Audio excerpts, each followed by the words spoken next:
The presidential election just around the corner, and inflation remains top of mind for voters. So what does this mean for President Biden's re-election campaign and perhaps reflection on the past couple years? Yeah, Yahoo Finance's Rick Newman joins us now. Yeah, right around the corner if you have a warp speed button, I guess, at this juncture. Yeah, well, it's coming fast, yeah. So, you know, a lot of in polls, there's this interesting finding that Americans think back on the Trump term as a good time for the U.S. economy, and I guess they sort of put COVID out of the picture because that dominated Trump's last year. But they do think that things were better off overall during Trump's presidency, and one of the big factors is gasoline prices. So I just wanted to bring the data together, and in fact, gasoline prices were cheaper under Trump than they've been under Biden, and that's true whether you just look at the nominal price or you adjust for inflation. But they were also lower during the second Obama term, and that was a trend that just continued into Trump. And I think that if anybody thinks that if Donald Trump gets elected president, then somehow gas prices are just going to go down because he has some magic button he can twist, that is not going to happen, because this whole market is totally different now.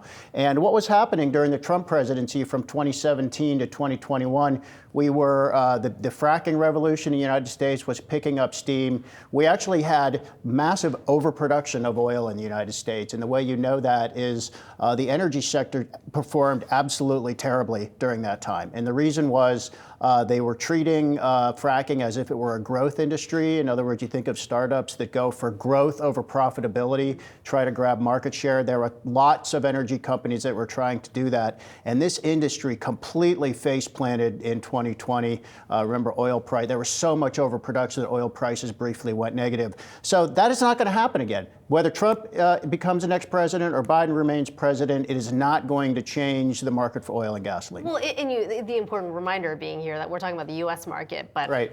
Gas, oil is a global market, right? I mean, this is kind of the dilemma that anybody who occupies the White House faces, because they are blamed for anything that's bad in the economy as well as oil. The reality is they don't control as much of it as we'd like to think. The president actually has almost no control over oil and gasoline prices. So here's my question to you, though.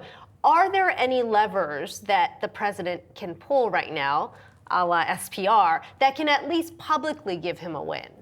So the propaganda on this is quite different from the reality. And of course, Trump says his mantra is drill, baby, drill, get rid of all these stupid electric vehicles. But look, we have record oil and gas production, and I mean natural gas production right now under Biden, the supposedly, the green energy president who's supposedly hostile to big oil. And that is because of the market. Market prices are high enough that American drillers want to drill. They are protecting their profits much more aggressively than they were prior to 2000, but prices are high. And another thing that has happened is that we had a war between the OPEC plus nations led by Saudi Arabia and American frac. You know, people don't even know this. America is now the biggest oil producer in the world. I mean, you guys know this, but a lot of people don't. We have been started during the Obama administration again.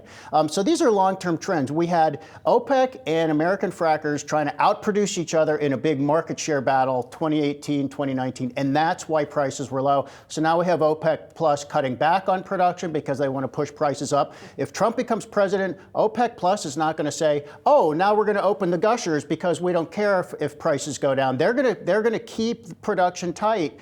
So I think there's every reason to think that gas prices now around $3.60, $3.70, that is a normal market price, and it doesn't matter who the president is.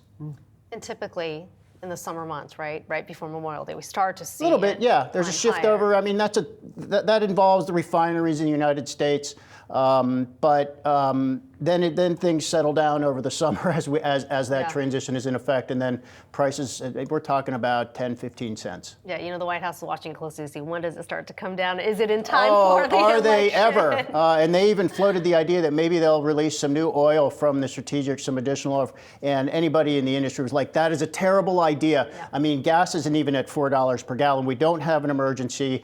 You could argue even $5 it could be a political emergency, but not an economic emergency. Yeah. So no one thinks we're going to get much over $4. Gasoline prices probably will stay in the mid threes, barring something unforeseen, some kind of disruption in the Middle East or something like that. Yeah, all that points to just how challenging the messaging is for both candidates. Rick Newman, as always, thanks so much. Thanks, guys.